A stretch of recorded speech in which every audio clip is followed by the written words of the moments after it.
Hello. Just going to give my feed a few seconds here to level out and make sure everything is working well. I want to just make sure I can hear my audio.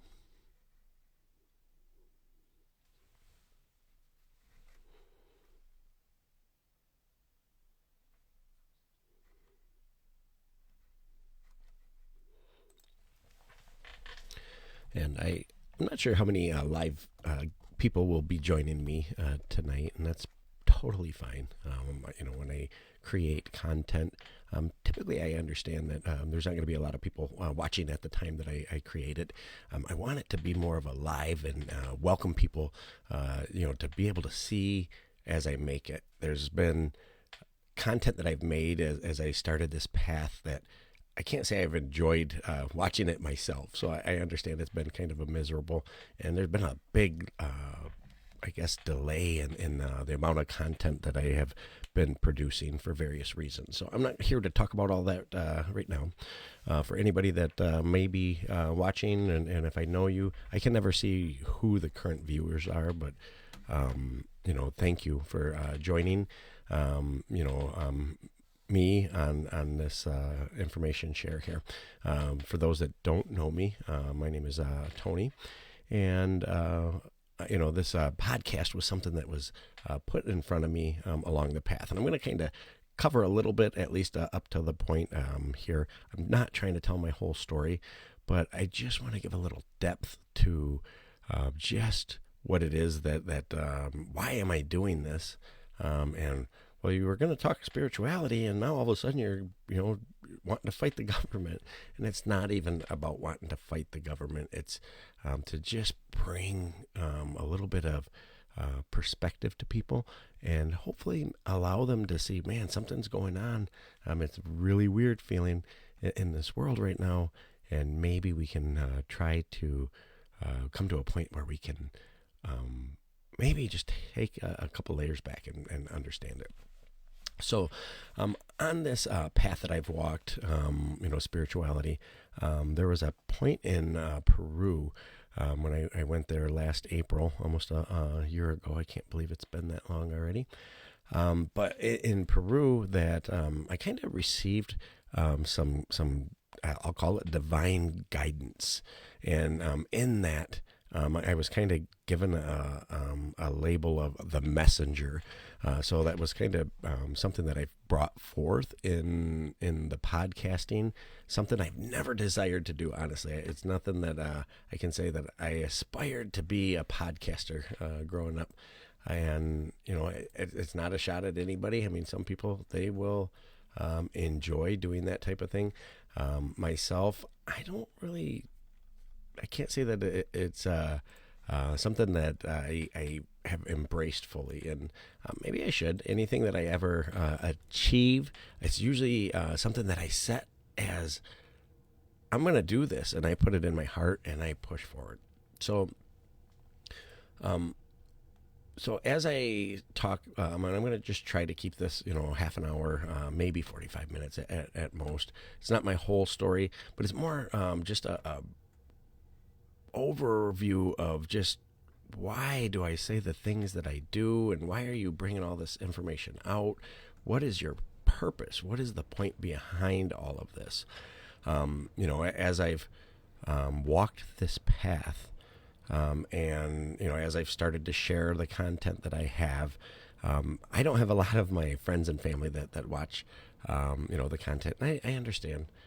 Even the things that I say are sometimes not warm and fuzzy feeling, and that's what I expected. When starting this, I knew that it would only resonate with the people that it was meant for, and it's kind of meant for a particular group of people. And not that I'm going to judge that, but if you watch this and in a few minutes you're like, man, I don't want to watch this. This guy's boring. I don't like what he's talking about. Great, I'm good with that. This is for people that actually will make a difference in the world, not just aspire to listen to the podcast. But I'm trying to find core people that yeah, we're gonna do everything we can. And I do have friends and people that I'm walking in alignment with. Um, so as I break this down, you know, this has started way back. Like, I mean, when I was probably 7 years old when my path had started. Not that I was going to be a podcaster, but just the ability to have intuition, spiritual gifts that kind of gave me visions and knowledge that I shouldn't have probably had at you know, such a young age. So I'm you know, going to go forth here. So this is, again, to me, this is stuff that I didn't learn this in school. You know, why would I know this, or why would I even think these things, you know, at like 7 years old? So, quick scenario. I've always loved rocks. I've always been drawn to them. And, you know, we moved to Michigan, lived on an old farm land, and there was rock piles. You know, for those that might not know, when you turn up the soil for planting, you know, rocks come out. I guess we're growing rocks. But no, they just naturally, you know, rise to the surface as time goes on and you turn that soil. So they collect them and then they throw them into the piles, which, you know, were just considered rock piles. And in that, you know, I've spent countless hours, you know, from the time I was young to even, you know, as an adult, looking through them rock piles to find stuff. So at this particular point in my life, I was, you know, maybe 7. I maybe 8. I think less than 8. I think it was in 3rd grade. So whatever age you are there. And I was looking at the rocks, and I found one that had like shells in it. And it was like, it was crumbly. It was like clay kind of. But, you know, it definitely was old looking. And I found actually quite a few of them there. So I was thinking, man, or I have thought back, like, well, maybe that was stuff that was from a beach or somebody had done, but there was, you know, quite a few pieces there. And I've looked since then, and they no longer exist there. You know, whether I took them up or, you know, I can't speak to all of that, very likely. And anyway, I just had this kind of a vision of like, wow, this, where I'm at such a high elevation, this was covered with water at one point. And in that thought, I mean, that's whatever. I mean, obviously you see shells and, you know, they're in the mud, and it's not like fresh mud. I mean, this is, and I should know, it's like a sediment type rock. And that shells in there gave me that, just that ability to be like, wow, there was water here because there's shells. And I wouldn't say instantly, but I remember going into a point where I just had an understanding in that very moment. And it was like, we've heard of the glaciers that had covered, you know, the planet. And then, at least how I perceived it is, they said, well, the glaciers were on top of the planet and the ice just kind of formed down, you know, to a little bit below Michigan. So if you're from Michigan, you know, you're aware of that. But if you're from other areas outside of the United States, you know, it's a point in the United States. But that ice, you know, is claimed to have, you know, just froze and come all the way down, or at least that's what I had perceived it. And they said this was like a couple miles thick, so it's not like, you know, oh yeah, there's just a sheet of ice we can go ice skating on. No, if you think of 2 miles thick of how thick that ice was, that's pretty intense. But anyway, at that point, I kind of had a vision, and it wasn't to me that the Earth, I should have had, I guess, some props here. It wasn't that the ice come down and over the cap. What was pictured to me is the ice kind of stayed there, but the earth was what actually spun. So as that earth spun, the cap kind of stayed at that North Pole, but the ice then, you know, drug across, and it brought down that, you know, that dirt, what we see. So it wasn't that the ice didn't reach that point. It was just, you know, that North Pole had shifted. And why? Like, why in the world? I mean, I haven't even studied this at this point that I recall in 3rd grade, because I remember in class, and I remember a teacher, you know, talking about it. And I'm like, no, that's not what happened. You know, and here I am, you know, what grade that was in, I don't know. But I'm arguing with, you know, your teacher. Not really arguing, but I'm like, no, that's not, you know, that's not how it went. You know, the earth shifted. and I'm sure I look like a fool, at that point, trying to tell my adult teacher something that they knew that wasn't right. Wow, all right, kid. So at such a young age, and even it wasn't that same time. Another time, I received that in the future, the caps, the polar caps, they're going to melt. And, I think we've all kind of seen various things, movies, whatever. And, it was given to me a particular method that could be used that would allow the planet to not kind of go into, I don't want to say a destructive, but if you think of a ball, if you had a bouncing ball or something like that, and you had weight at the end of it, the polar caps, if you will, and that weight is balancing the Earth. How whatever weight is there, if that melts, it's not that the weight of the overall mass of the planet changes, but what happens is that solid will melt, and then the water is going to just kind of go wherever. At that point, then the Earth would be at an unbalanced state. It's spinning fast, and you've got that centrifugal force. It's going to have to find its point of balance again. And in that, and I'm not saying that's going to be an instantaneous or tomorrow, but this is a vision literally as a young boy that I had. And does that mean it's true? No, maybe I just had a great imagination. But the planet had to shift and correct that balance, and not to get way off the beaten path, but there's people that had prophetic visions or psychics that said no, that in this time that we're in now, that is something that's going to happen. That the Earth's the crust of the Earth will shift. And is it the same thing? It's just claims that have been made, and I'm not here to scare and freak anybody out. What I'm trying to do is make people understand that I'm not just somebody who has, I come up with an idea and I start throwing it out and about. If anything, I spend a lot of time trying to find proof that can back it in science or in something else, because I don't want to look like a fool. I don't want people who know me, and maybe they do or don't respect me anymore, but to be like, listen to this idiot. And I don't blame people for the things that I'm saying, it to not rub right. So anyway, that's a whole nother story. So, again, I have been given, I guess, something, if that happens, those polar caps, and I say had happened, that was an accident, but it has happened. It is known that the equator of the planet was in a different location in time.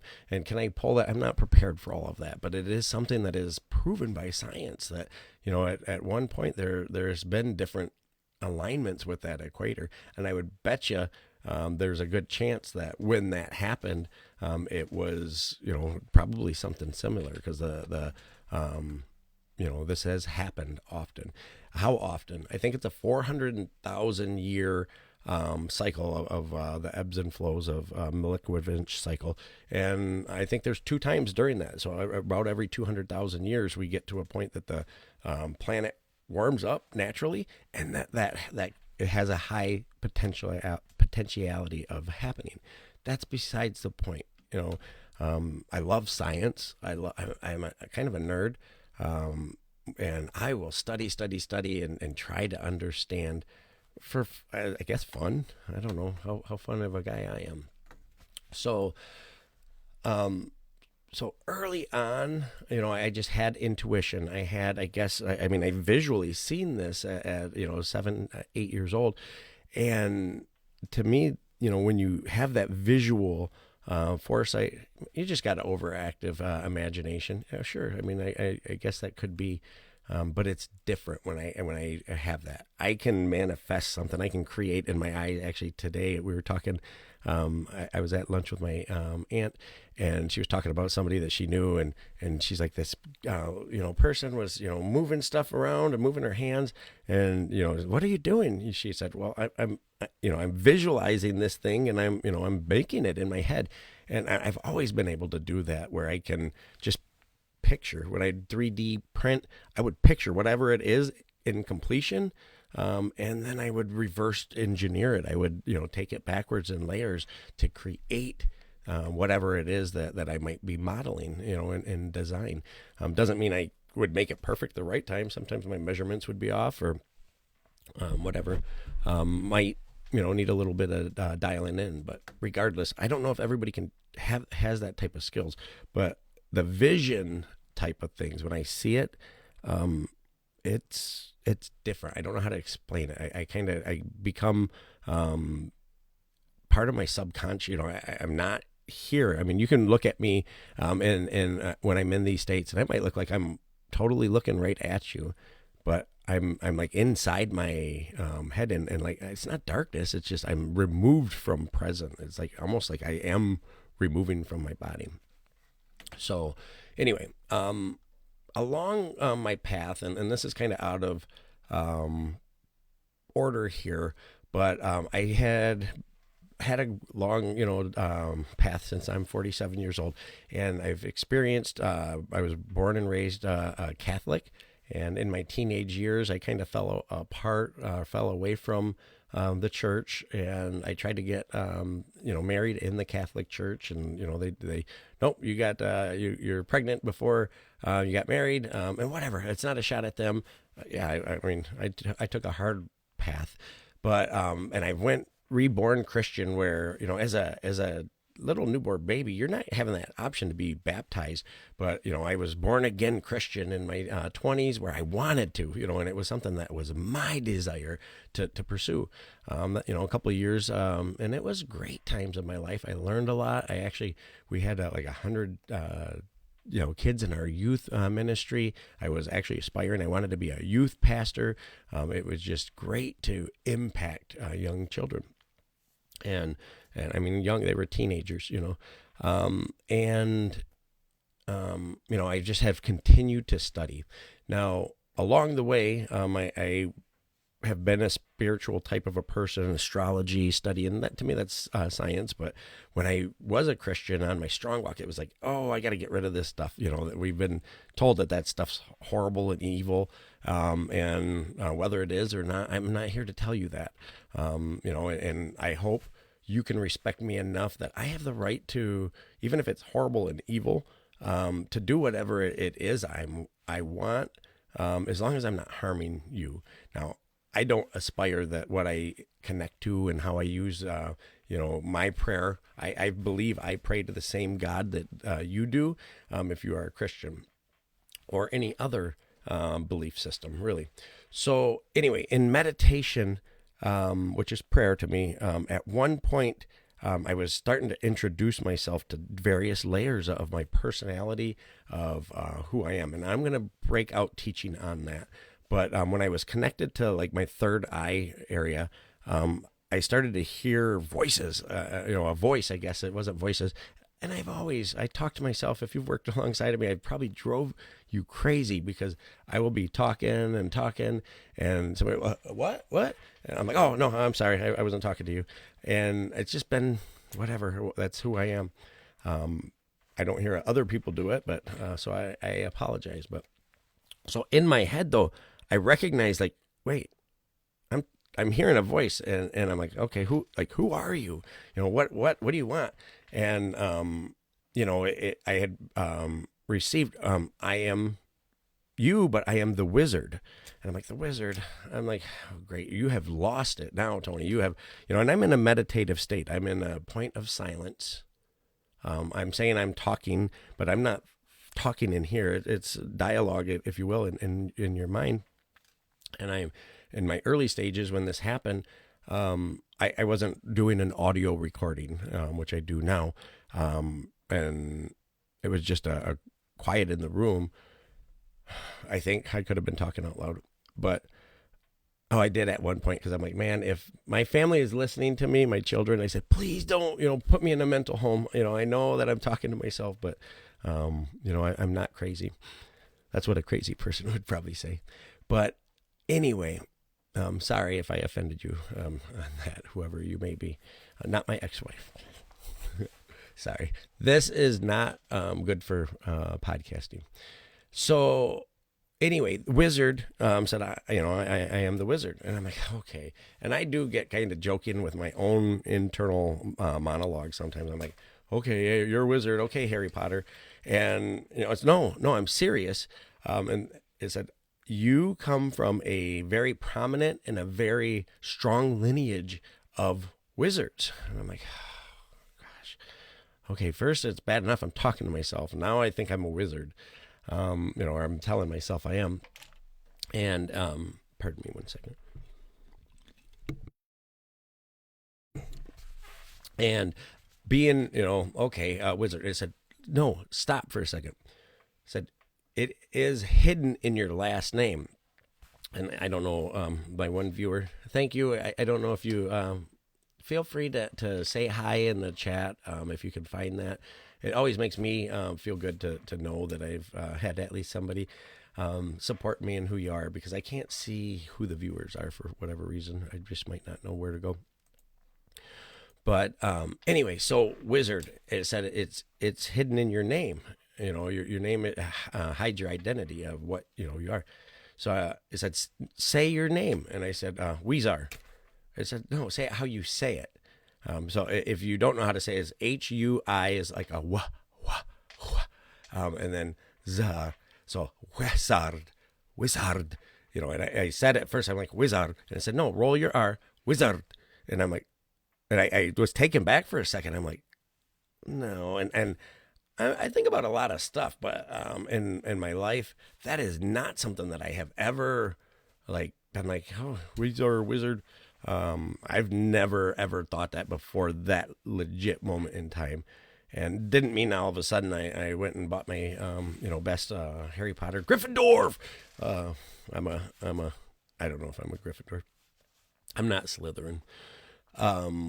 So anyway, it was kind of a point that I don't want to say it was scary, but it just was like, okay, I'm still what I would say attached to the normal world. I'm a muggle, at this point. I don't really know that much about Harry Potter, but I'm going to use what I can here.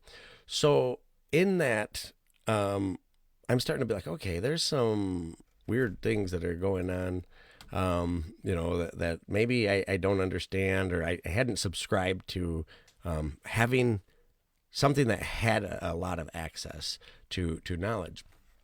Now, I'm going to kind of just speak on why, again, I have created a lot of content, through my path of going to Peru and having 3 months of time that I could read and research and find who I am. I did a lot of research. Now, I didn't always use AI, ChatGPT. And I knew that there would be risks using it because, that's not technically my information. But I wanted to still have that. Like even now when I try to have conversations with people about just things that I'm studying or reading, it doesn't mean I believe it, but something I'm thinking or I'm studying, and to have somebody bounce information back to me allows my brain to be like, oh, I didn't think about that. And it processes it kind of like a computer would, and then it stimulates my mind so I can think about it a little bit more and deeper. So I have found AI, at least for me, at least at this point in Peru, was very beneficial. Like I can say in theory, I want to explore an idea and maybe some alternative beliefs, and if this is this. And my perspective of that is whatever. What might this mean? And it's allowed me to start to, even without AI, to think about duality. And this has become such a powerful tool for myself, because when you start to understand that you are not always right, and most of the time you may have a portion of the truth, but you probably don't know everything about whatever it is. So when you have another perspective, that adds kind of a point where now there's 2 focal points or 3, and you start to get a bigger picture of what's going on. So my chat logs, as I was saying, I don't know how I got on the perspective thing. Oh, why I research in duality. So I've studied from the Earth cycles, the Milankovitch, to what happens if Mars runs into the Earth, or what if it went to the why? I don't know. It's just what I do, and I studied a lot, and I've got thousands of Chat GBT, Gemini, Google's version, I was frustrated when I was on my path because I would start a chat with AI and engage, and it might be on the history of the state of Michigan to do with cows. I mean, not really, but it would start that, and then the next thing I know, I would be inspired to start. Well, oh, there's a guy named John, and I'd start digging in. So my chat that I thought I would have about a cow or cows, because I'm studying cows, ends up being about a bicycle. I mean, it's crazy, and it was frustrating because I'm like, how am I going to assemble all this information, context or content to create something that's usable for whatever it is, knowledge. Along the way, as I've become a very vocal person, I've been my accounts have been hacked. I believe that they're very highly monitored at this point, and it's not paranoia. I mean, I can show people the proofs on it. Not today. The point being is they got a hold of my ChatGPT information and my Gemini, maybe my Google Docs, all of, because I've created a lot of documents that have been studies, and they started to assemble it. And I've received that, they used AI, dumped it all in there, and it had created, content on the topics that I was speaking of. So spirituality and, talking about karma and all of this. And I'll have to admit, part of me, why am I making this? Because I'm starting to get contacts from a lot of people very interested in a lot of the information I'm talking about. And it could be people just trolling me. It might be one of the two viewers that are watching me right now. Maybe they're just, we're going to mess with this guy. Maybe it's, I believe in good and evil, and we're at a very spiritual war right now. Maybe it's evil just trying to distract me.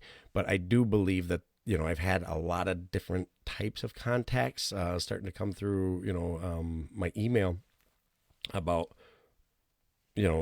different opportunities that I might be able to align with various companies or organizations to start to build kind of a breakaway civilization, or join us with our podcast. We would love to have you as somebody in alignment.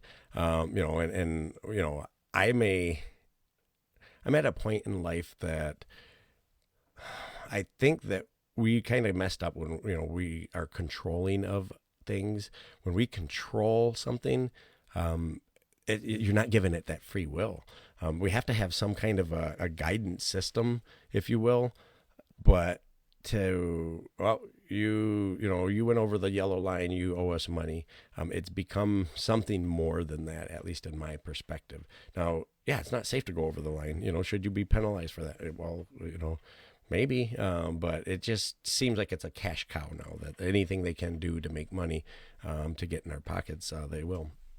So to have somebody be like, well, we'll let you talk about your content, but we want to make sure, or if you're meditating and you're receiving divine knowledge, if that's what you're claiming, which, I mean, they've inspected the information, and they were like, this is some of the most amazing content, but also you're not the most amazing in certain capacities. They may not just have all the pieces. If they took AI and mashed it all up to what the original intent that I was making, it may not even be the same context that I was speaking in. I mean, AI is not perfect. It is very useful, but it's not perfect. So anyway, as I'm getting contact, I'm a little leery. I wouldn't call it paranoid. I believe that which is evil they're deceptive, they manipulate, they lie, and they'll tell me anything I want to hear that they think they can tell me, so that they can get me to do whatever it is. So I'm very leery, especially when it's by email, and I have no verbal communication, and I'm just leery. And the point of it is, I'm on a path right now. I'm walking what I would say a divine path. being called to Peru. I'm about to cover a little bit of that, but that was something that was not, I want to go to Peru, so I'm going to take a vacation. It was so much more.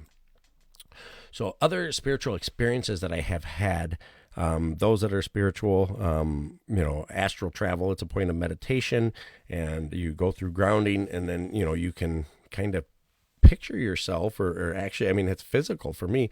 I went over to the pyramid, and I'm like, I'm gonna travel to the pyramid. Now, I don't know that I'm a ball of light. I don't feel anything special, but those that maybe see those orbs that are flying around, I really wonder if that's possibly it could be drones. Maybe that's what's happening. People are astral traveling, and we're seeing their energy, in that context, and it just looks like a glowing ball of light. I'm not saying I'm right. This is a thought that I've had. I haven't studied it. I believe our soul is energy. Do I know that energy glows? I know that I've read and seen people say, well, your aura, I can see your aura. I think that's your energy radiant out. And if somebody can see that, then maybe there is something there with the spectrum of that light that if you're astral traveling, if it's even that. So anyway, pyramid. I go to the pyramid, and I'm like, man, this is amazing. And I'm looking down, like, this is neat. And the next thing I know, it's like, I went dark, and I'm kind of feel like I'm laying down now. Now I was laying down at my bed, but when you meditate, at least me, I'm in a between sleep and awake state. So there's a fine line, and it's very hard for me, because I can fall asleep and I mean, literally, my head hits the pillow. It can be 30 seconds, and I might be snoozing. So it's very difficult for me to not fall asleep, So I am conscious. I'm awake, or in that state, but I'm picturing myself. I'm laying down in something, and I remember picking my hands up on the bed, and I went like that. I'm like, what am I? I'm laying down, and they stopped. I mean, my hands physically stopped in this in between dream state. I'm like, what is that? That feels like a wall. My arm, I'm like pushing, and I'm like pushing down, and it was like a rectangle. I'm like, am I in a coffin? I was kind of freaking out a little bit. I'm like, I'm in a coffin?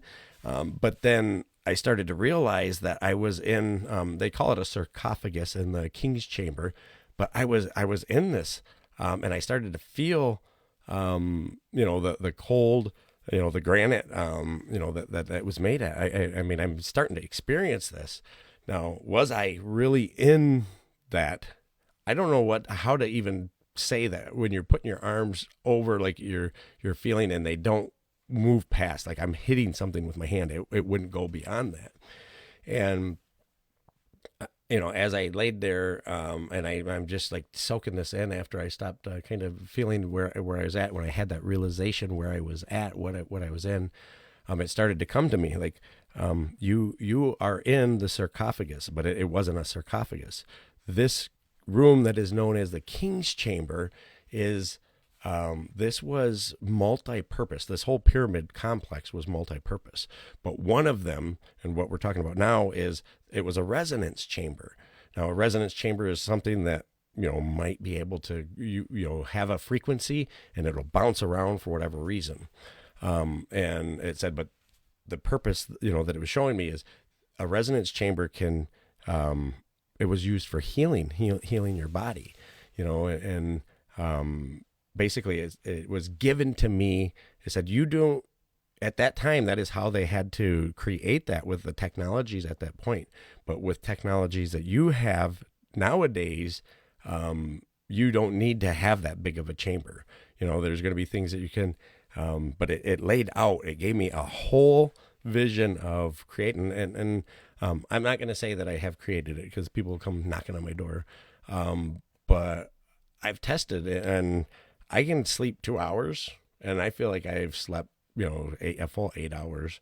I say it always works. I'm not going to say it works every time, but the most of the time, And for my studies, it's not that it's healing you, it's when your body gets put in a state of homeostasis, your body can naturally heal. So it's like a sped up version of a healing, and it was shown many uses that this can be used for, and I'm not going to list them all because if I have governments watching, whatever, I don't want them knocking on my door to they'll Tesla me, Nikola Tesla, take all my cool stuff. I really don't. I made it out of Legos. If you're the government, it don't do anything.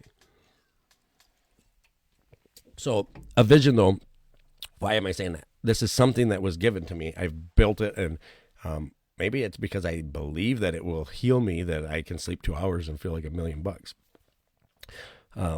Anyway, moving on. The pyramids also, it was shown that, and I don't want to get too much into some of it because I don't know how much of this is known, and I don't want people to be trying to break the world.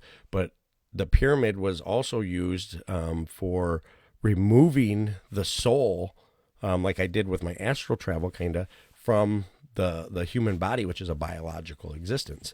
And once you can't travel in your human body the speed of light, your physical body can't do that.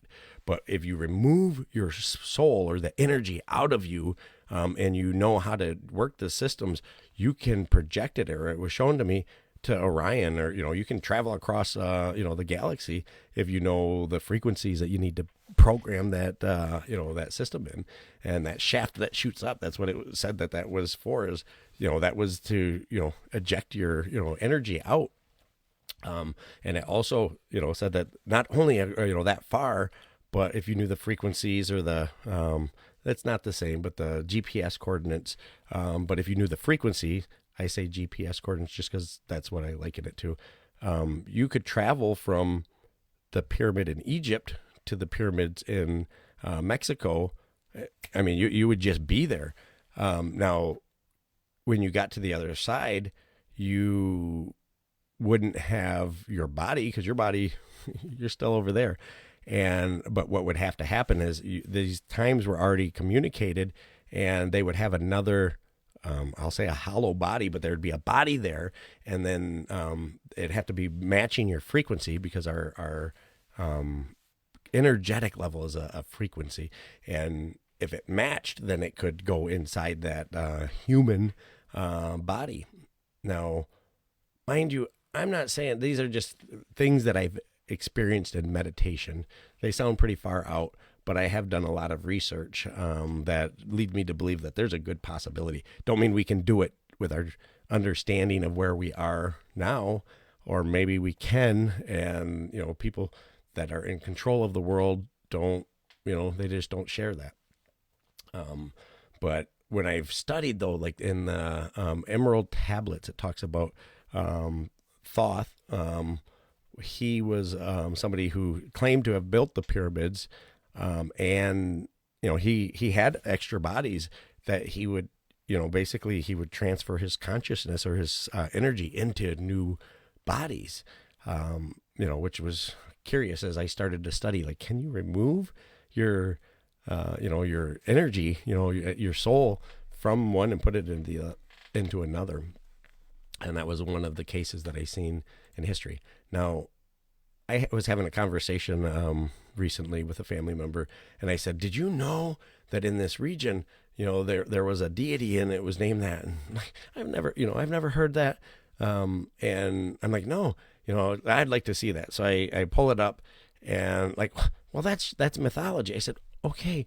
I said, "That is mythology to you and I in this time, because we believe in different gods or different whatever." I said, but at that time, that was what they believed. When we talk about Greek mythology, and okay, that is what we call it. But during that time, that was truly the gods that they prayed to. What does that mean?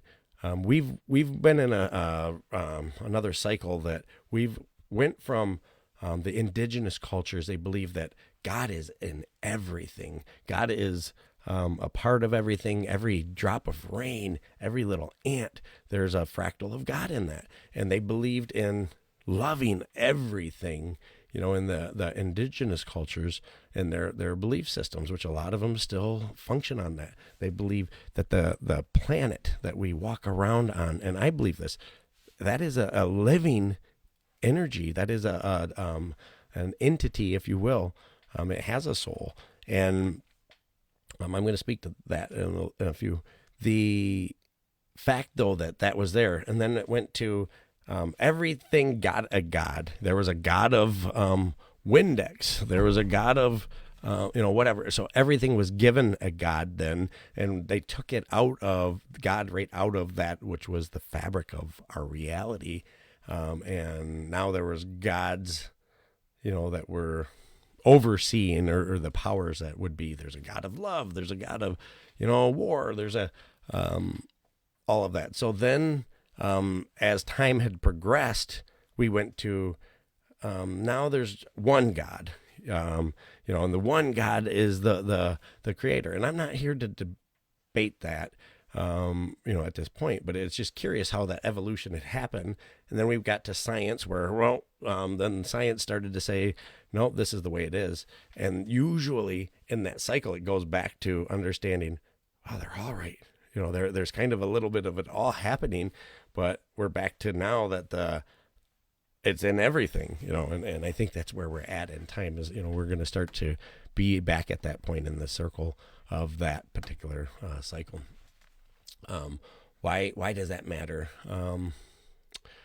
It's just there's a living aspect potentially to the planet. To me, I aspired to that.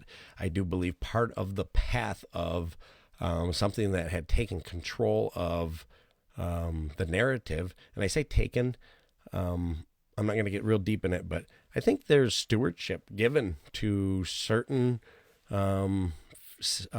factions of people, and some of it is a divine thing that this is your time, and I've got a mathematical thing. I'm almost to that point. I'll skip that. But the planet itself, it said that the pyramids, with that frequency, they would send out audible sounds, and each of those had a different frequency. There's 3 different sizes, and they would resonate at a different frequency. So it would make kind of a tune, if you will, that would echo through Egypt, which was healing unto even the people that lived in that area. Now, with that, if you notice, like the current area around the pyramids, and you notice even like in the United States and that kind of that same area, that's not the equator, but that's sand, and it is whatever. Science can explain it to whatever they want. I'm not saying they're wrong or that I'm right, but I was shown that the past civilizations, and we can see the reality that maybe that could have happened. And whether you vote or not, I'm just going to say they had a Donald Trump that was just blowing up all the land, and it damaged the earth. She got hurt. That location become kind of dead. And, in this understanding, like, no, look at Mars. Mars is just this big old sandball out there. That planet's dead. That's a dead planet now. They are living, that the planet is. Believe what you want. Well, don't say that in the Bible. It don't. I'm telling you what I know, or what I think, or what I believe. I believe this planet is living. You don't have to believe it. I don't care. You're still watching me. Cool. I love you just the same. I hope you love me just the same. So, moving forward, the frequency was like a pacemaker, and they were trying to keep the planet healthy as they could because of that war. It would become another use. They noticed that it's still kind of alive over here. What's going on? So it was like a pacemaker that helped. Now, the truth of what we know, I think, is so minuscule on the overall grand scheme of things. I know as I was studying Bibles when I was attending, I'm like, they lived 3,000 years, or okay, that seems really far out. I believe you can live that long now. In the Sumerian text, it actually says that the kings in the kings list, they lived like 35,000 years, these beings. Now, I'm not saying they were humans, but we've only been here 6,000 years. That's the narrative we've been told. And doesn't mean, Homo sapien has been here longer, but they found all kinds of, humanoid existences that have been on this planet. But these cycles, where I'm getting at, is we have what is called a great year, or a platonic year. It is the precession of the equinoxes, and what that is the top of the planet kind of does a wobble, and it takes 25,920 years for that cycle to go from here and all the way back and around. And what it's doing is the top of the planet is actually pointing at a specific astrological zodiac, a sign. So, and that sign, it's 72 years it takes to go 1 degree in that 360 degree rotation. Now, what that equals then is the 12 zodiacs that it points at. It takes that 25,000, it's 2,160 years for it to do that 1/12 of a section. Now, in that great year, it's got quarters, that are split up. So 12 divided by 4. I know we're not trying to get into math. Is you get three of the zodiac signs that make up a quarter. Now, in that quarter, there's like a beginning, middle, and end is what it's been shown to me, and I've been taught. And I've looked, and there has been other belief systems that have come up with some of this in ancient times or whatever. Why am I coming up with this stuff? It's things I receive in meditation or channeling. So that cycle, 2,160 years, is that's when a crown is given to some civilization that is now they're the carer of the planet at that time. I think the ones that have been done, we are now, I believe we are at the tail end, if not exited out. I'm going to say exited out of Pisces, and we are into coming into the Aquarius. Now, you don't have to believe in astrology. There is such a large impact on everything. You can't deny that, it's a full moon. If you work in the hospitals or you're a public servant, you're a police officer, speak into the chat right now and be like, nope, I'm telling you, we have way more activity in there. Why is that? What is going on there? If there's not something to the astrological aspect, you wouldn't think that would be. Well, it's just coincidence. Okay, the Bible don't say it. Okay, regardless, every planet has some type of an impact on us. The alignments have some type of an impact on us as beings, as a civilization. That quarter of a cycle, beginning, middle, and end, which is 6,480 years. If you get to that quarter, that quadrant of that great year, and you start looking back in the cycles of time and you plot it out as I have, you're going to find that there's a very common occurrence of natural disasters, flooding, just things that are cleansing. I call them now cleansing of the planet. Now, it's not every 6,000 year period, but it's curious to me that happens like that. Now, I do know through my research that the ice ages, like clockwork, 100,000 years. Science claims that they've been able to prove through the Vostok ice cores that we have a large glacial period. So even though it seems like we weren't around that long ago, well, they claim that the ice cores, when they drill down as deep as they can, each layer is, however many years or whatever, and they say they can tell in the difference with the density of the ice. That does that mean it? I'm just saying what science says. So that correction period, what does that mean? Could it even be true?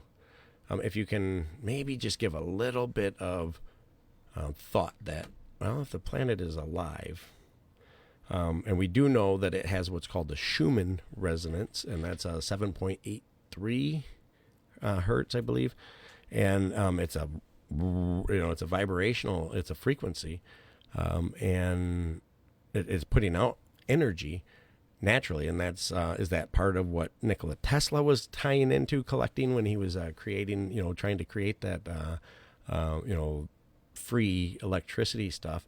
Maybe. I'm not saying it is or isn't, but it's got a frequency. Everything does. So what I have learned is in our understanding of humans, we have been robbed of knowledge that can really change our existence as beings. And that knowledge, some things that are in control, they know it. They just don't want us to know it. Part of the amazing thing for them is if a human could last, let's say you could live 1,000 years, we just start to get wise. I mean, I feel like I'm really starting to get like curious and interested, and I'm starting to question and look at stuff. Imagine, Tony, in another 100 years, if I could be, this, like, if I could look this handsome, if I could keep my body from deteriorating and decaying, and I was still sharp-witted. That's saying if I was sharp-witted, the ability to start to question what's going on behind the scenes, they lose that edge of being able to manipulate us. So that which might want to control, they don't want us to live a long time, because you know what, they're going to start to wisen up to what's going on. If they die every 60, 70, 100 years, yeah, maybe they're immortal, and they're, they can live forever.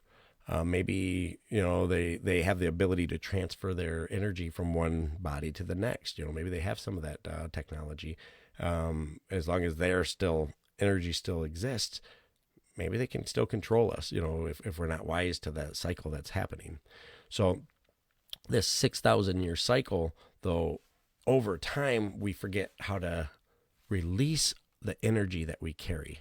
Now, this is such an easy process. And I'm not going to teach it tonight, but this is the things that I've been trying to teach. And I'm running short on time, honestly, and I'm not getting into all that. But and if we can start to release that energy, our bodies become we become more like happy and love. Think of when something that's been done wrong to you and you're carrying that thing, and you think about it. You could be having the greatest day, but then all of a sudden something pops in your head that you felt you were wronged. You just all of a sudden you just feel a certain way. Your energy kind of shifts, and it's literally a feeling, and that feeling is a frequency that we've attached to that emotion. And it's like time travel. I believe that's part of the time travel thing, is when you can figure out how to capture the frequency of a moment, everything that's around you, and then you can replicate it. You're able to revisit that.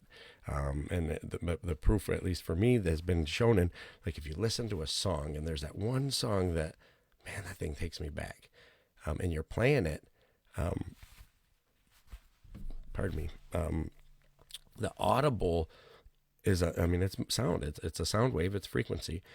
But what we've done is, in that moment of wherever it takes us back to, we've attached that frequency of time to that. And you can literally listen to that song, and are you really time traveling? Where do you go in that, where you start to daze off? I'm not saying you're time traveling, but we go somewhere within ourselves. And I truly believe there's something there. Why are you telling everybody? They're gonna. I don't care. we need to know this. There's a lot that we have known that has been taken from us. So why are you saying that? Our energy, think of the world right now. I mean, it seems like it's chaotic and it's, everything's, people don't like each other, and that's our energy has become so bound with negativity, with things that we've done, things that we've said. We never said, I'm sorry, never forgiven people. And that energy starts to just become unhealthy. My studies have shown that you can take an atom. If you have an atom and it is in balance, protons, electrons, neutrons, the nucleus is the protons. And as long as that atom is in balance, a state of balance, equal positive and negatives, and your neutrons are, they can be positive or negative. It's in balance. Atom can exist for billions of years. As soon as you take one of them, that state of balance away, it starts to decay the atom till it falls apart. And I'm pretty confident if we can understand that as in ourselves, because the Egyptians in old teaching said, as so above, so below. There's a certain name for it. I should have this stuff. I'm just not prepared for that. But regardless, I believe, and this is a belief to me, is something that it's in my heart, once it's in my heart, I'm not saying I can't change my beliefs, but it gives you the power to do whatever.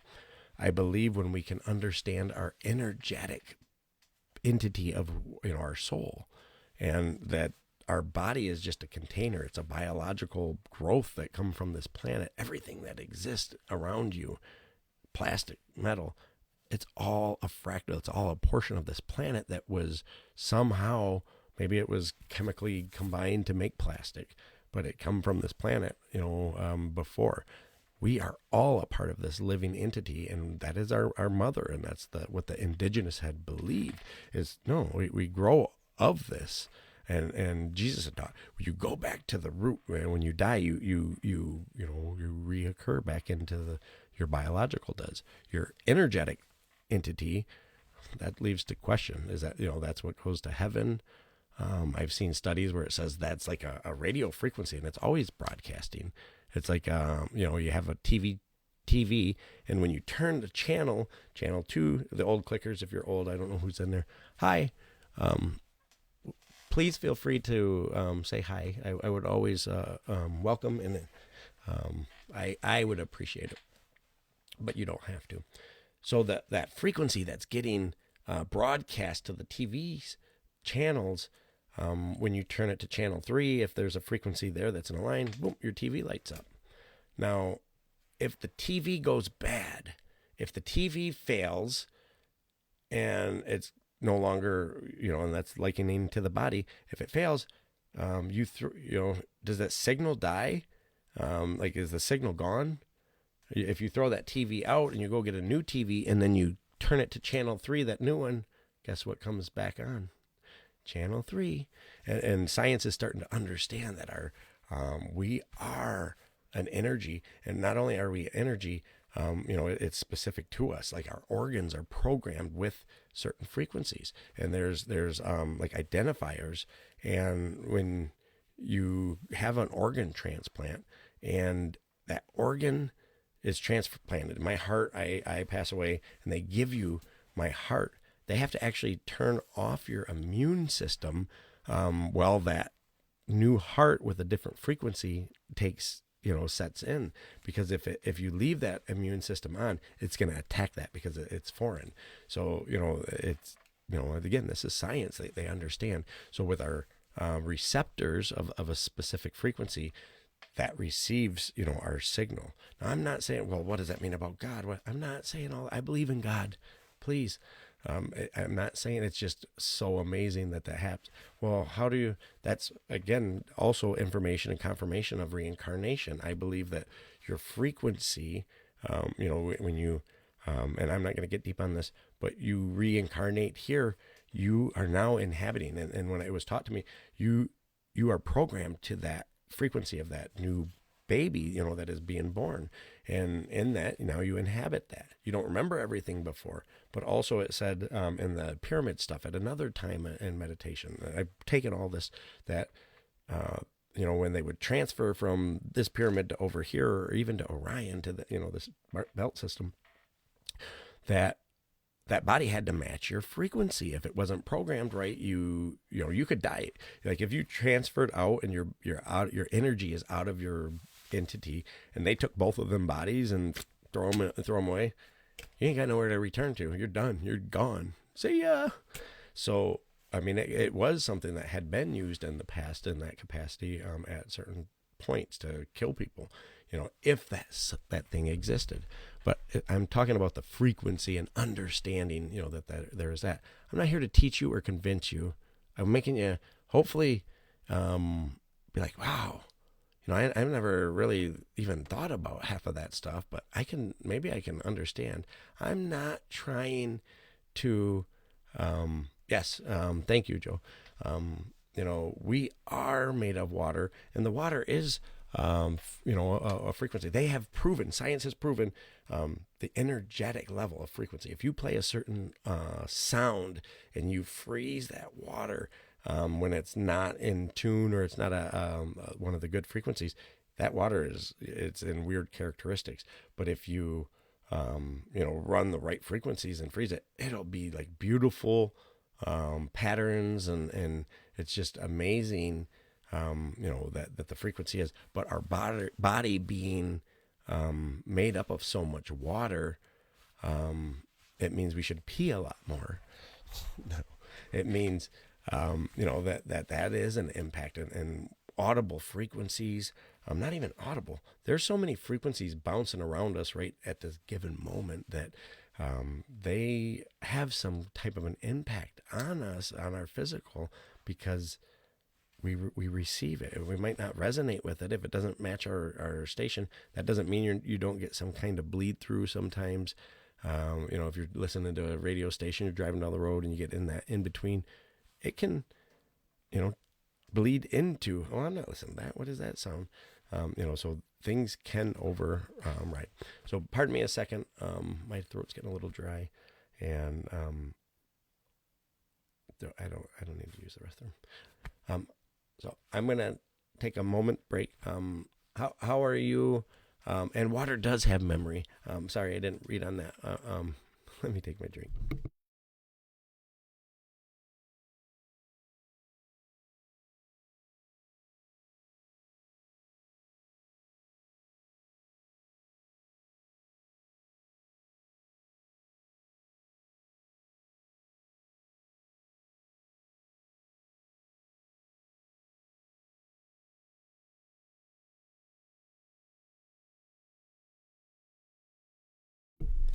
Okay, can you hear me? Pardon me.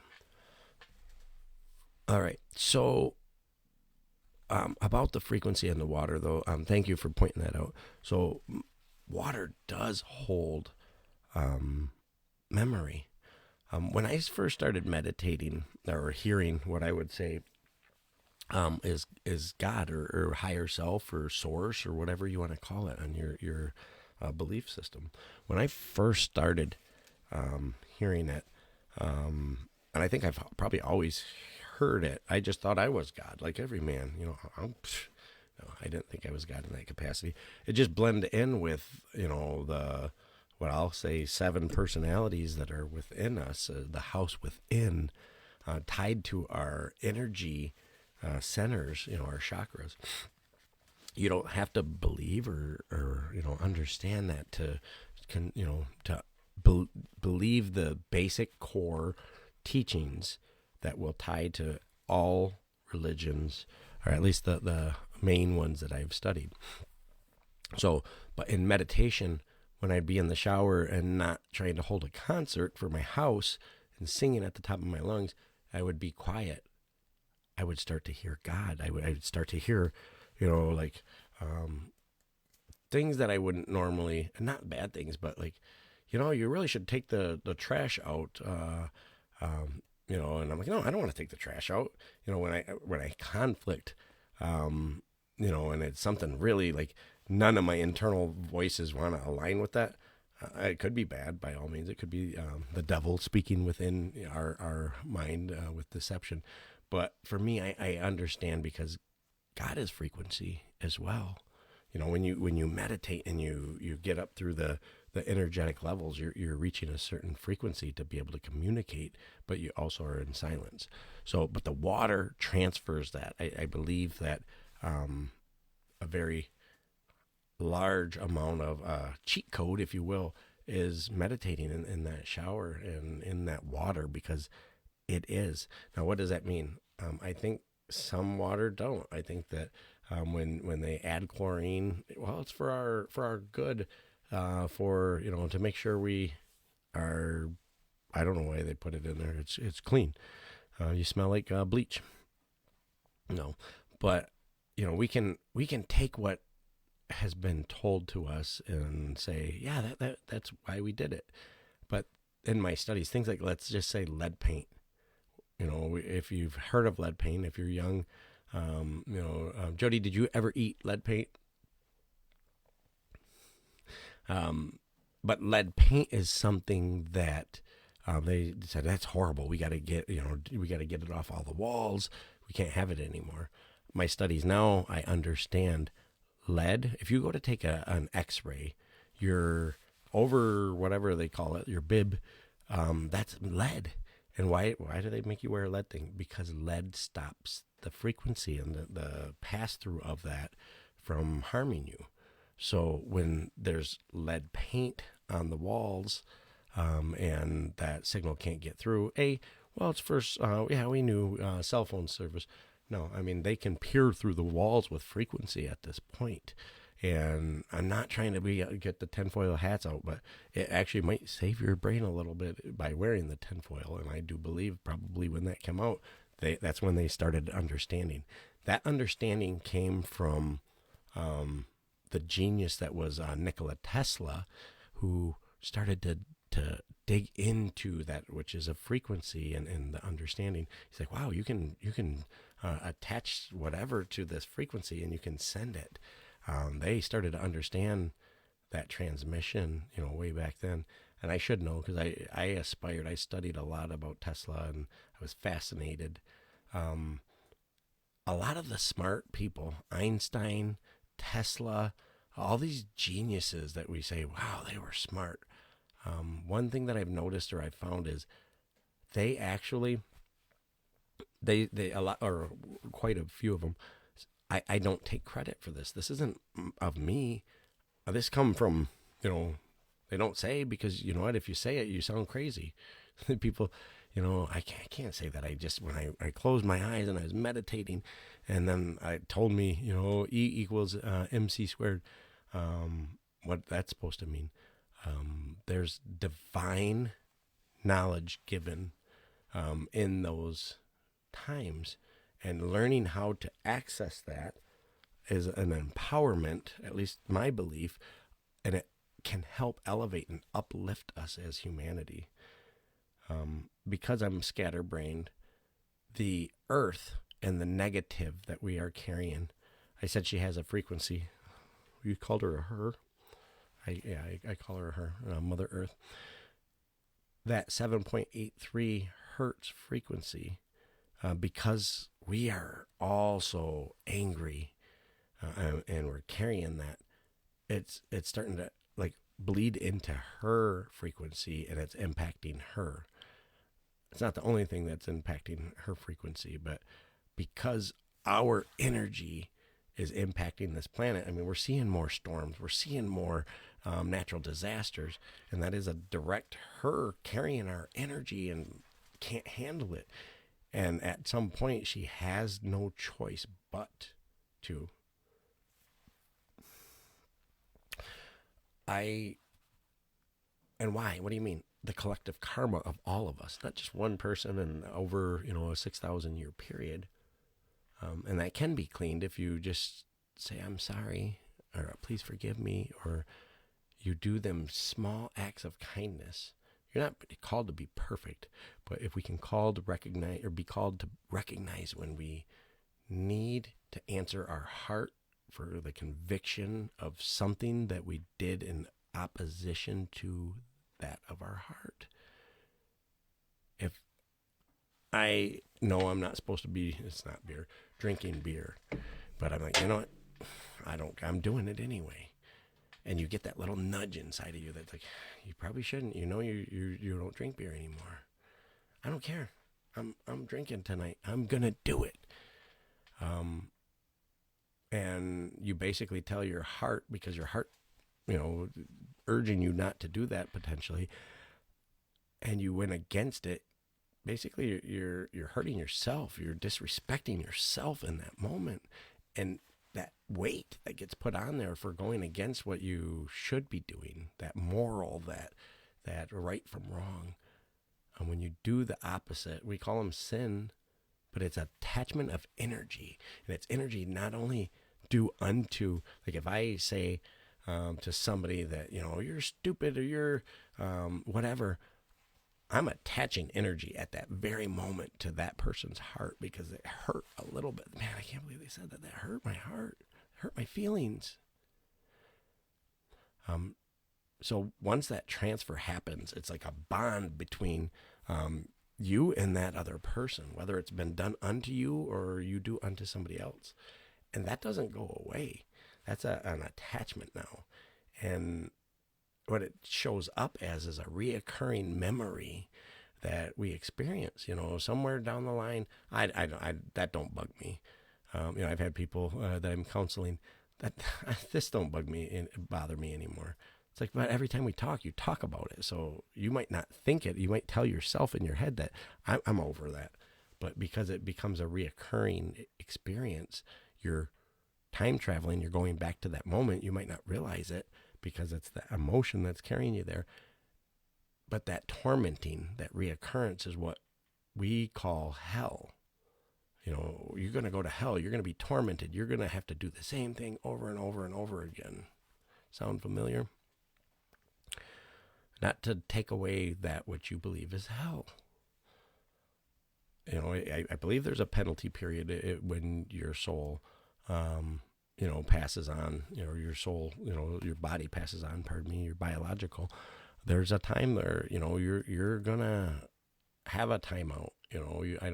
Not everybody might have that same long of a timeout, but then when you reoccur, everything that your existence kind of is washed away. And I think there is a remembering that at a certain point, you're like, gosh, I feel like I know this. Like, where did that come from? Maybe you've done this in a previous existence in your soul. Not that you have to believe all that. So, why do I do this?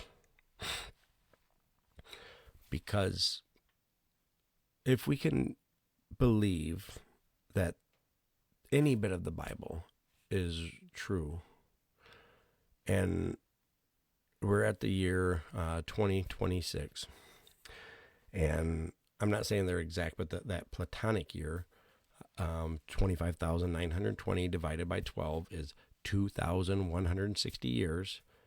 If year 0 was the actual start of that cycle, at the latest, if there's any truth to this, 2,160, that's, I'm not going to be here 130 years. I'm not saying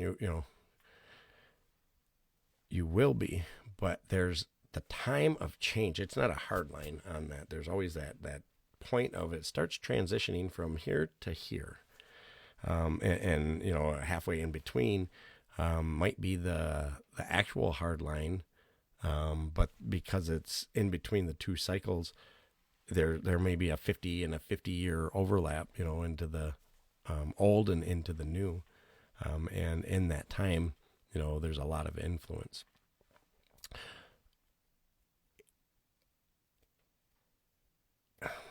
I don't want to take things down that road. This is a spirituality. Just know that there's a good chance that if that cycle exists, that we're emerging on it. All of the signs in the sky, the planetary parade that happened maybe a month ago, where the planets were aligning, and that was a reset on a lot of things. In that time, we had a lot of eclipses and other astrological or celestial influences that were happening. Don't mean anything, but when you start to understand cycles, there is truth there.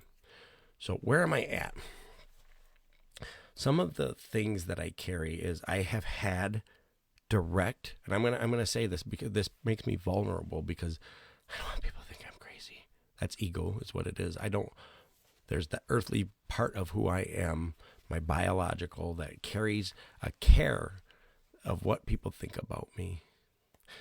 And in that, if I say, God tells me warnings to tell you people, and I think there is a handful of people that believe me, and thank you, because most of them people have believed me from day one, from the very first time I have said these absurd things that I probably would be like, okay, buddy. But the fact that they can actually at least believe that I believe that I have that type of a conviction. And I don't believe these things because it makes my life better. I carry a lot of weight for the things that I know. And one being, I said when I was young, I was given an understanding of how I could keep the planet from doing all kinds of weird stuff when it got out of balance. And I've asked the planet, because when I meditate, I can connect to different deities or different energies. That's devil worship. It's not. You guys have been brainwashed. No, you have. Talking to myself. To carry that, man, I feel like I could save the world in a certain capacity from doing it. And then to ask that which is of Mother Earth, who sent me to Peru, and her say, no, you can't. I wish you could, but because humanity's energy is so horrible and they do not listen, this planet has to be cleansed. And you can say what you want. You can. I've been called some of the most horrible things by people, and when I'm just trying to help, I'm telling you this because I love you, and I don't want to see this stuff to happen. Okay, you got paranoia, and my spiritual friends, stop thinking about that. Stop manifesting that. I'm gonna create that where the solar system aligns. Gosh, if I'm that strong, maybe I am part God. There's certain things, and I believe, again, I'm a wizard. I have the ability. When you think of that stuff's bad, think back if you are a Christian. I challenge you this. Daniel, what was Daniel? Daniel was a prophet. So a prophet does what? Well, they were able to see into the future. A wizard does what? Well, he wears a robe with stars on it or something.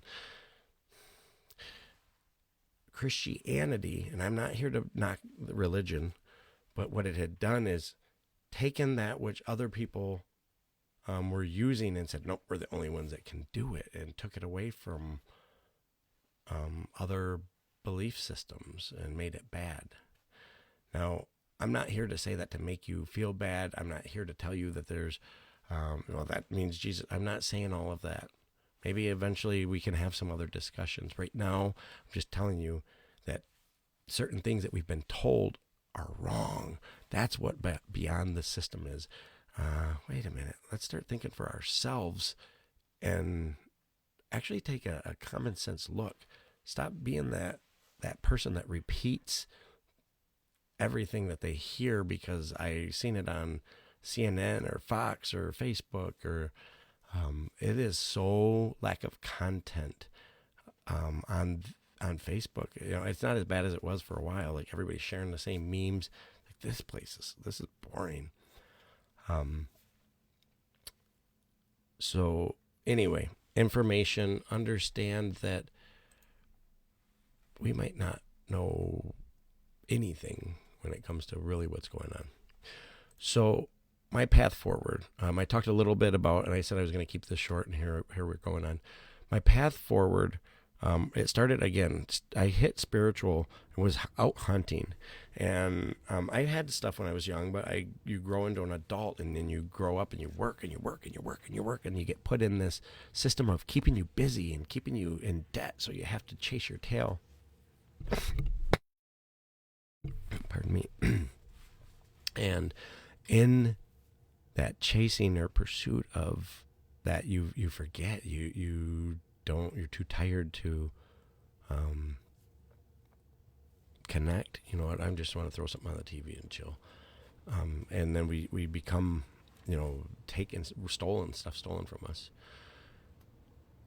When I was hunting in a clear, quiet point of mine, I probably wasn't even paying attention that much to hunting, but I seen a bird fly, and it landed on a tree, caught my eye. I look, and there's on this massive old maple tree, there is this beautiful large eagle, a male, and I'm just like, wow, that is beautiful. That is crazy. I get to see this, and it wasn't like close to me. It was maybe 300 yards, and lo and behold, and a couple more minutes pass, and a second eagle comes flying down and lands on top of the tree right next to it. And I'm like, what is going on, man? What, like, and I'm just staring at these beautiful, massive birds in awe. I'm just like, wow. But why two of them? That's strange. They're both male. And then all of a sudden, that was my first like connection. I start to hear. I'm like, what? And I'm like, is that the bird? I'm like, is that a bird? What are you? What is that? The eagle? I said, no.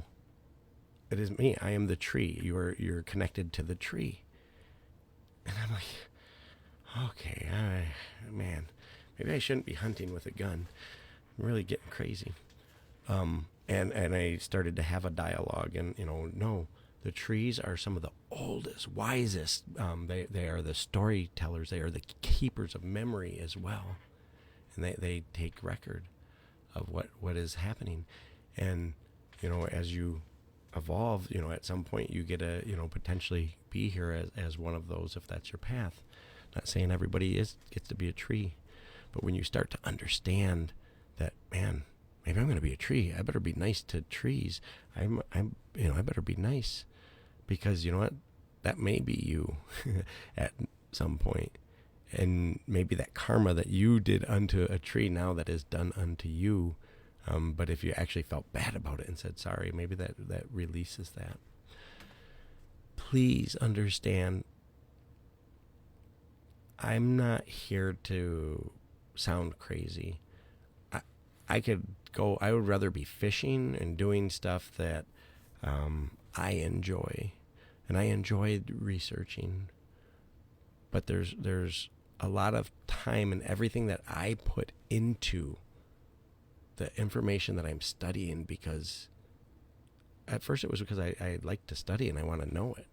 But then I kind of got where I'm like, oh man, I wish I could help them see, because this might save them some headaches. And I think most of us would rather lie to ourselves. That, I mean, I see that war stuff going on, but I'd rather just, I'm going to ignore it, and I'm going to go to my job, and, maybe it'll go away tomorrow. Maybe it'll, the energy, if you heard me, that is going on in this time, it's not going to just go away. We have to start removing it by saying, I'm sorry. Please forgive me. I love you. I didn't mean it. My heart sees your heart. You are alive. You deserve that respect. And we start undoing what has been done. One of my paths, when I got called to Peru, Mother Earth, I'll go to Peru. What do I need to go to Peru for? You need to prepare the path for the chosen people, the 12 tribes. It's going to sound crazy. That's what I received. I'm being transparent. I'm being vulnerable, because I'm tired of only saying half truths because I'm afraid what somebody's going to say in regards to what I'm claiming. You've only heard the small fraction of what I've heard and what I will claim. Not because I want to be, because it's what has been bestowed upon me. And so prepare the path for the chosen people. And then you need to undo what has been done. Whatever those pieces of those puzzles are, in that dialect, in that prophecy, or in that, I've been walking this path, and I will continue to walk the path. What has really driven me down to want to change the world is after COVID and everything getting so out of control. Rent for a silly one-bedroom house, maybe $1,200. I had a rule of thumb when I was young. I never wanted my rent to ever be 1/3 of my, take-home pay, because if it stayed that, then I would be okay. So if I made $1,800 in a month, rent could be $600. I mean, sure, somewhere you might be able to make, you as a kid getting out and you got to have your first home that you're renting, you got to make $3,600 a month for that mathematically. I'm not saying it has to, but, I can make it work on 18. Check your electric bill if you're not paying it. How much is your electric bill right now? I don't know. When I left before Peru, mine was like $350, $400. It got obnoxious. Gas bill. I mean, our vehicles, all that stuff's going to keep going up. Houses are obnoxious if you're not paying rent. What they go for. Something has to happen for our children. We have to make a change. I'm not saying we have to pick up guns and go to war, but we have to start trying to do something different. And if we can get the vibration frequency to come down, and we can start being of our heart, and we start to have compassion, and we can start to make the frequency of the whole. Maybe you still have them Ebenezer Scrooges and them greedy people that exist, but I think they start to get in an uncomfortable state, because, man, I'm surrounded by all these people that care about one another, and I feel weird now because I was surrounded by immoral people before, and I was vibrating with it. I was good with it. I'm going to be teaching some things. I wanted to come on here to share because I have a lot of companies, organizations, maybe it's just people on the internet trolling me, but I'm getting quite a bit of feedback on the content that I've created, and that some of it is not good and warm and fuzzy feeling on the critical stuff, but I like constructive criticism. Tell me, maybe give me some pointers, or what am I missing, or what should I try different? But they're like, this is like groundbreaking, this information, and it's not of me. The stuff I'm bringing forth, some of it has been in my studies, but the studies sometimes come after, because I get it, and I'm like, I gotta find if this can even be true before I say it. I'm done hesitating, because when I study it, I can find it to be truth and fact. When the divine gives me something and I follow that lead, I've yet to see like that equation to not equal true. We can be manipulated in that. I'm not telling you everybody has these gifts. I'm not trying to be special. I'm trying to say I have studied, I have read, I have done my due diligence, because I want people to believe me. It doesn't matter if I do all that extra work to prove it to to prove it to people that don't even care about it, to prove it to myself, so maybe I can say it more with confidence, that I just wasted 3 weeks of trying to research something that yep, yeah, that was right.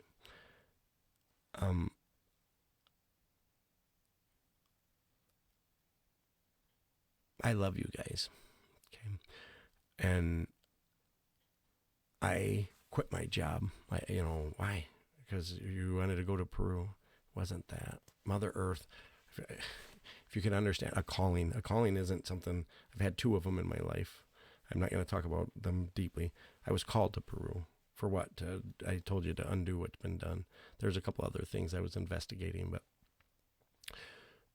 I did see some cool big rocks though there. That Machu Picchu is so amazing. Sacsayhuaman is amazing. The spirituality down there is amazing. It's just the energy is so different.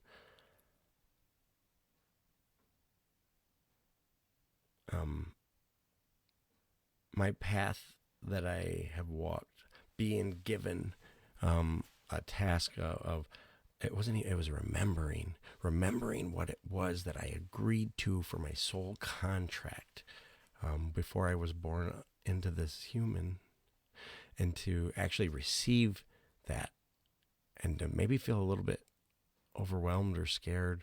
I talked to a family member that said, tell me what you think about this. And I'm like, now you see what I know. Now you see what I know.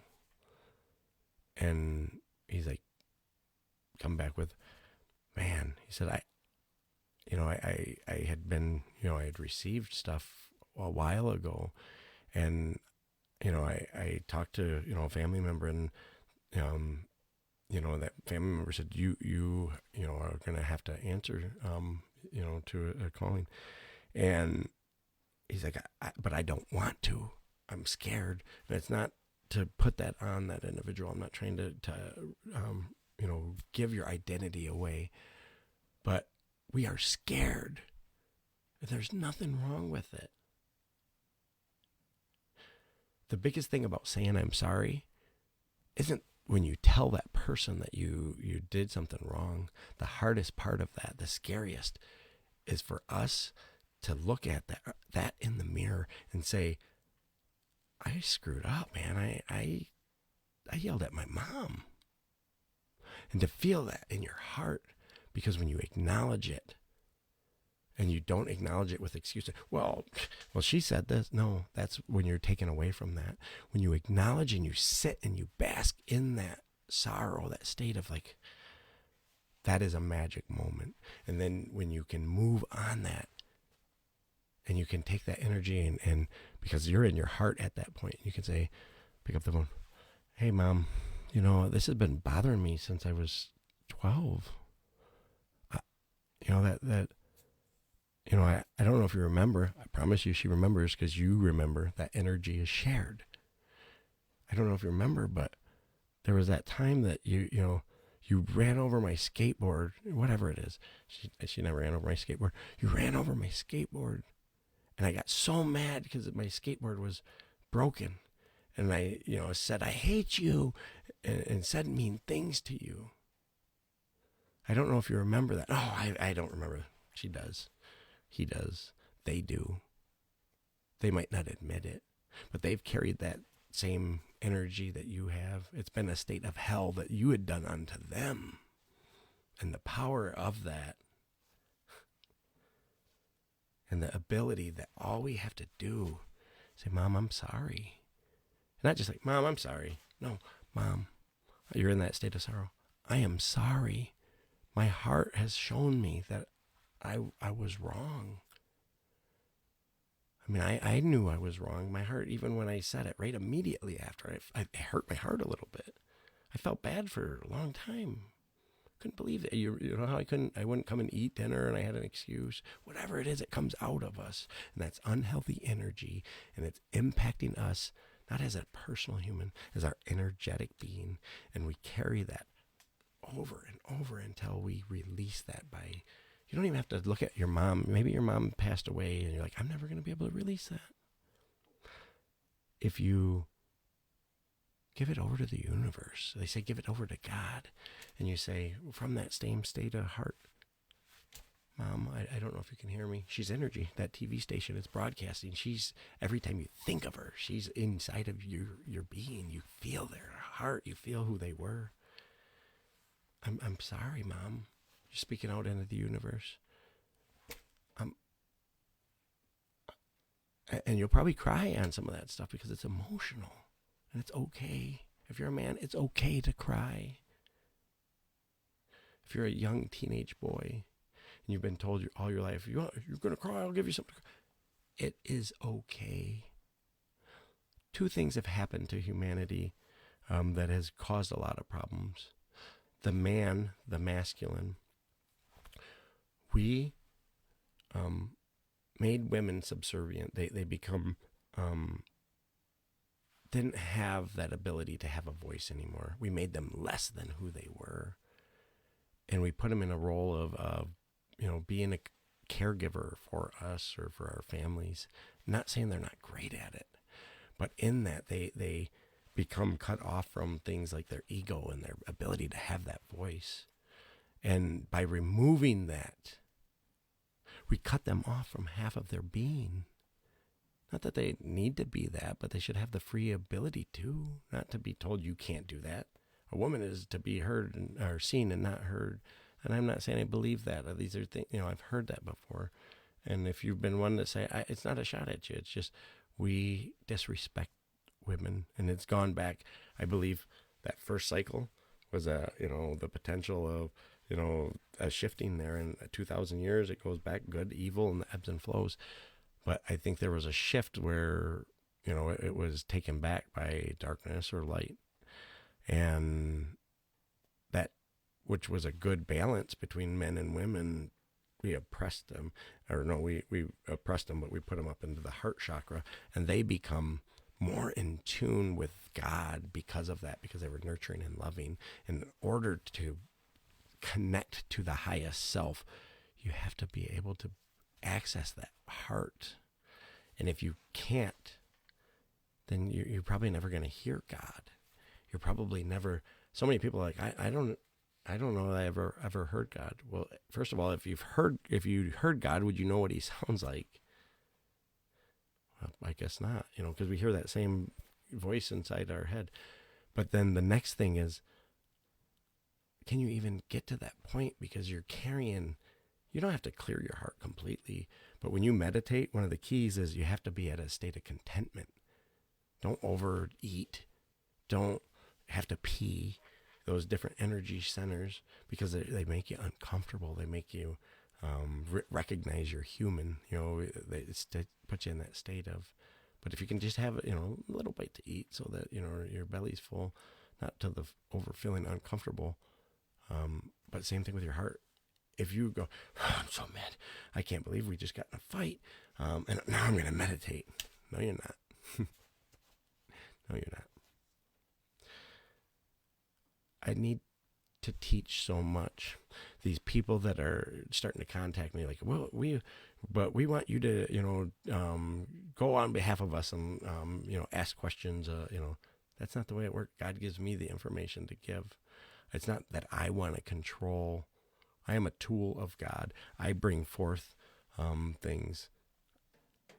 Those that have maybe seen my very loud speaking against the government, that is stuff that was given unto me to walk forth and to resolve. And I didn't want to in any of that. That wasn't my path. I have my own path. I did not want to take that abrupt turn, because now I have two paths. I ask, why me, God? Why? Is it, is this part of my undoing what has been done? I don't know yet. Is it somebody else had a calling and they didn't answer it, and God's like, hey, you know what? I know you're really busy and you got this path you got to walk. You got to get, connect with the 12 tribes. However I do that.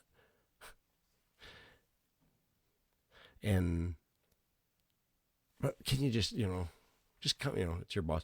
Come in today. It's my day off. But I'll do it for humanity. And I'll do it with love for you guys. So join me, please. I need to talk a lot more. I've been off of the mic for a while, and it don't feel good because I'm supposed to be doing certain things. I have so much content that I have created that I want to share with you. If you are somebody that is looking to maybe invest in, come to Brazil, and maybe that's all, whatever, it's secret code stuff that I don't understand. I'm not for sale. My God is not for sale. I would love to work on a breakaway civilization. I have no money. I can't do that. I have no country that I can go and live how I want, that I can do that. Um, it will cost, there's going to be expenses. And yes, Joe, you are right. Walk barefoot, hug a tree. I know it's not, tree hugger. Share and receive the energy, talk to the plants, play music, help them grow. It says more, when we are in a state of energy of love, you're not just hugging a tree just because you want to, what did you do, Joe? You're riding on that back of that tree like it was that picture in Colorado. The truth of it, one of the magic things that I experienced in Peru was when I took the time to love even nature. And I'd never slowed down enough to really do that. I mean, I might go fishing and I'd be in love. I seen the eagles. But when I sat and I looked into that of a flower at a point of, this is the most beautiful flower. Like, not to be weird, but like, you just fall in love. Your heart, you connect with that. That energy is healthy. Hugging a tree, and you're hugging it because you love it. It sounds so weird if you're a guy, especially, I'm not a tree hugger. Get out of your ego. We need to learn to love. If we're ever going to give the divine, to give the feminine back an equal standing, there's a lot of correction that needs to happen in our hearts. You may not understand that you have been complacent in that. You might not even understand that it's done. I know I look, whatever, okay, like women are, oppressed. I understand.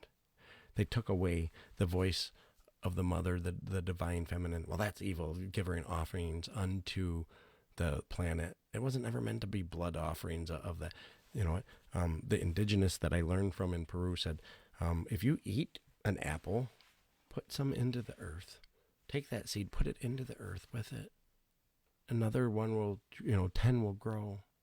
The offerings aren't meant to be, need to be. But the darker that we get, the more negative energies we get, the more, and I don't even want to say it, we're darker energies, and that's when you have that type of a response. And it's always going to happen, the ebbs and flows, good, and then evil comes in, in that cycle. I don't think it has to be a wipeout, one or the other. It's not about winning. It's about understanding the balance.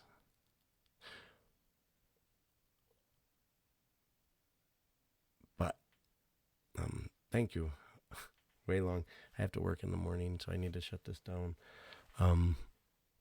I hope and I appreciate anybody that watches this. I want to just speak of true love and sacrifice. Not that you owe me anything. Some of the hardest things that I've had is when somebody like says some really off the wall things to me, and when I try to say something to them to try to just help them a little bit, like, these are things that I know. I get it. People might not understand it, but I'm coming from a state of heart, so I'm a little vulnerable. And then somebody fly off the handle. Oh, you're stupid. You must be a Democrat. We have to move past that. We have to understand it's not a Democrat or a Republican thing. That was a divisive tool to separate us. If we're going to make a difference at this window, time of change, a house, somebody is coming in to take over, I can tell you right now, there's a certain power struggle that they don't want to give up the reins, but it's due unto them. And when they don't hand over the reins, Daddy comes back and spanks some children. That doesn't sound very godly. In duality, both exist inside your being, inside of God, inside of the drop of rain.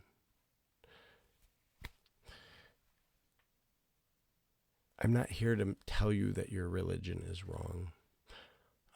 I hope to help you become open-minded and be like, wow, I some of that made sense. Some of it was really out there, like soul contracts or whatever. I don't get it. You don't have to listen. I've read Quran. I've read indigenous beliefs. I've read what has been claimed to be evil.